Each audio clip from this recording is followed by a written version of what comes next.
Welcome. आस्वाद good टेस्टमध्ये आपले खूप खूप स्वागत आहे. आज नवीन रेसिपी घेऊन आले आहे. Timepass recipe. अगदी तोंडाला चव येत नसेल आणि काहीतरी वेगळं खावंसं वाटत असेल तर नक्की ही रेसिपी ट्राय करा. गव्हाच्या पिठापासून मस्त असे जाळीदार गुलगुले, अगदी ॲक्युरेट मेजरमेंट पाण्याचा, गुळाचा आणि पिठाचा आहे. मस्त अशी गुलगुले होतात. पहा कशी गोल गोल. अगदी पहिल्या प्रयत्नात ही यशस्वी होणारी ही रेसिपी आहे.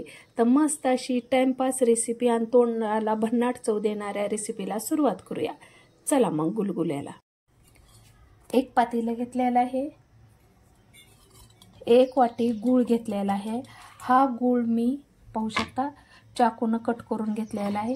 मेजरमेंट अगदी ॲक्युरेट करायचं आहे. 1 वाटी गूळ घेतलेला आहे आणि हा गूळ आता मी ह्या पातेल्यात घालणार आहे आणि एवढंच मी पाणी घेणार आहे. ह्या वाटी एवढंच मी पाणी घेणार आहे.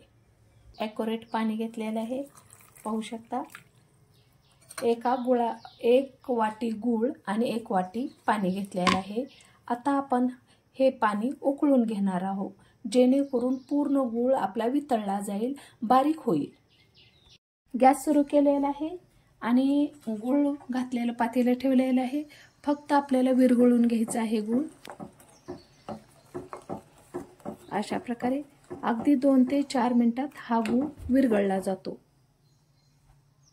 ज्या वाटीनं गूळ घेतलेला आहे त्याच वाटीनं मी 1.5 वाटी गव्हाचं पीठ घेणार आहे. 1 वाटी आपल्याला मेजरमेंट ॲक्युरेट घ्यायचं आहे आणि 1.5 वाटी हे पीठ मी चाळून घेतलेलं आहे सुजीच्या चाळणीनं. पाहू शकता अगदी 2 मिनिटं झालेले आहे. गूळ आपला 2 ते 4 मिनिटात पूर्ण वितळला आहे. पाहू शकता. आता मी गॅस बंद करते आणि आपल्याला ही प्रोसेस थंड झाल्यानंतर करायची आहे. 10 मिनिटं झालेले आहे. गुळाचं पाणी अतिशय थंड असं झालेलं आहे. आता गव्हाच्या पिठात आपण बडीशोप 1 चमचा घालत आहे. अख्खी घालणार आहे मी. थोडंसं मीठ चिमटभर, खसखस अर्धा चमचा, विलायची पेस्ट घालायची आहे. आता हे पूर्ण सारण एकत्र करायचं आहे. खास टिप्स, थोडंसं तेल सोडायचं आहे जेणेकरून जाळीदार आपले गुलगुले होतील. बेकिंग सोडा अगदी चिमटभर घेतला आहे. ह्या ठिकाणी तुम्ही खायचा सोडाही यूज करू शकता. आता आपल्याला अगदी अशा प्रकारे पाहू शकता चाळणी लावून आपल्याला गूळ चाळून पाणी घालायचं आहे, जेणेकरून गुळात काही खडे कचरा असतील तो निघून जाईल. आणि तुम्हाला खास टिप्स सांगायची म्हणजे गुळाचं पाणी थंड झाल्यासच यूज करायचं आहे. स्टेप बाय स्टेप टाकून घ्यायचं आहे गुळाचं पाणी. एकदम गडबड करायची नाही टाकण्याची. आणखीन पाहू शकता अगदी मेजरमेंट आपलं ॲक्युरेट आहे, त्यामुळं काही घाबरायचं कारण नाही. पहा तरी सध्या एखाद्या पिठाला पाणी जास्त लागतं आणि एखाद्या पिठाला पाणी कमी लागतं. बेतानच गुळाचं पाणी सोडायचं आहे आपल्याला. दुसऱ्या स्टेप चालू आहे आपली गुळाचं पाणी घेण्याची. अशा प्रकारे आपल्याला हलवून गूळ टाकायचा आहे. तर हळूहळू अशा प्रकारे पीठ एकत्र करायचं आहे.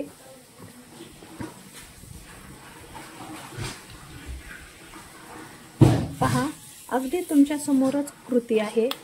एकदम ॲक्युरेट आपण पाणी घेतलेलं होतं आणि गुळाचं पाणी संपलेलं आहे. मी पूर्ण पातेलं रिकामं केलेलं आहे आणि पूर्ण चाळणीत मी गूळ घेतलेला आहे. पाहू शकता अगदी मेजरमेंट ॲक्युरेट असलं ना तर आपलं रेसिपी बिघडत नाही आणि व्यवस्थित होते. पाहू शकता अशा प्रकारे आता मी पूर्ण गूळ चाळून घेत आहे. आता मी चमचा काढून घेत आहे आणि जर मला गुळाचं पाणी कमी वाटलं तर मी थोडंसं पाणी साधं घालणार आहे आणि गुळाच्या चाळणीवर ओतलं आहे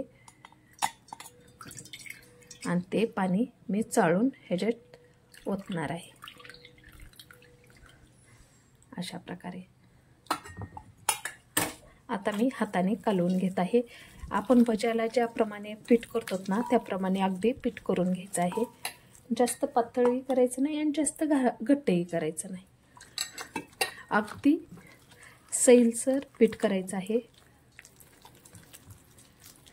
फक्त गाठी गुठळ्या व्यवस्थित फोडून घ्यायचे आहेत जेणेकरून जाळीदार आपले गुलगुले होतील. मस्त अशा पावसाळी दिवसात तुम्ही मस्त ही रेसिपी करून पहा. खूप मस्त. बाहेर पाऊस आणि घरात बसून तुम्ही खाऊ शकता. खूप टेस्टेड अशी ही रेसिपी आहे. तर पाहू शकता मस्त असे आपलं पीठ झालेलं आहे. मी थोडंसं पीठ फेटून घेत आहे. पाहू शकता किती सुंदर आपलं पीठ झालेलं आहे. एक जीव झालेला आहे. हां, अशा प्रकारे एक साईडनं पूर्ण 5 मिनिट फेटून घ्यायचं आहे. जेवढं तुम्ही व्यवस्थित फेटून घ्याल तेवढं मस्त जाळीदार गुलगुले होतात. मी तब्बल 5 मिनिटं एका साईडनं फेटून घेत आहे. पहा किती सुंदर झालेलं आहे. आता चला आपण तळून घेऊया. कढई ठेवलेली आहे. कढईत तेल ठेवलेलं आहे. तेल गरम करायला ठेवलेलं आहे. पाहू शकता मस्त असं तेल गरम झालेलं आहे. असं पीठ घ्यायचं आहे. अगदी छोटंसं मी घेणार आहे आणि पहा अशा प्रकारे सोडायचं आहे. गॅसची फ्लेम कमी केलेली आहे. अगदी गोल पडतात. पहा किती सुंदर वरी अगदी टम्म फुगलेले वरी येत आहे. गॅस कमी करायचा आणि टाकायला सुरुवात करायची. पण तेल आपल्याला गरम झाल्यासच ही प्रोसेस करायची आहे. पाहू शकता अगदी तुम्ही टाइमपास म्हणून ही रेसिपी करू शकता. तुम्हाला जर तोंडाला चव येत नसेल आणि काहीतरी वेगळं खावंसं वाटत असेल तर नक्की ही रेसिपी ट्राय करू शकता तुम्ही. आणि ही रेसिपी अशी आहे की एकदा खाऊन मन भरत नाही. पाहू शकता अशा प्रकारे मस्त असे मी टाकून घेतलेले आहेत कढईभर गुलगुले. आता आहे त्याच कंडिशनमध्ये 2 मिनिटं ठेवायचं आहे आपल्याला. पाहू शकता 2 मिनिटं झालेले आहेत. मस्त असे आपले गुलगुले वरती फुगून आलेले आहेत. पहा किती सुंदर.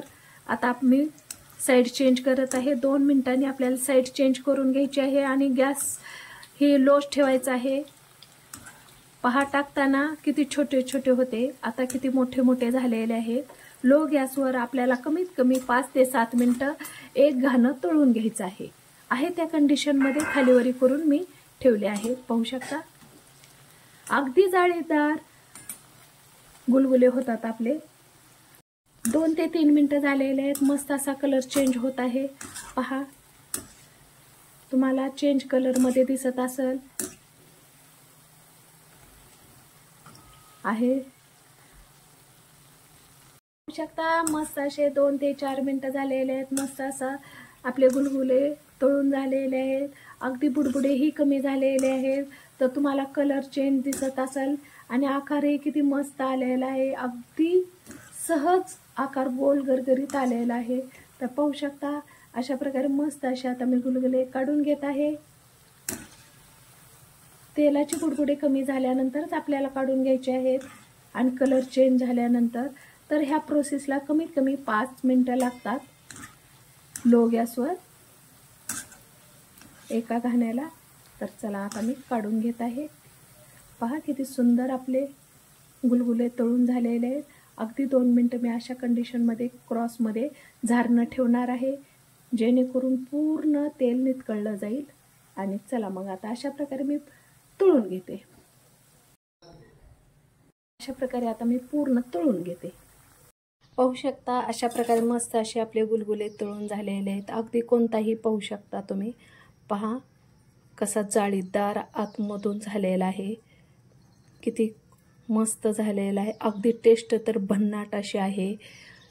तुम्ही टाईमपास म्हणून ही रेसिपी केव्हाही करून खाऊ शकता. एकच नंबर चव आहे. तर तुम्हाला ही रेसिपी कशी वाटली ती कमेंट बॉक्समध्ये लिहून पाठवा. अगदी थोडी जरी आवडली तर लाईक, शेअर, सबस्क्राईब करायला विसरू नका. अशाच नवीन रेसिपीसोबत पुन्हा भेटूया. Bye, take care.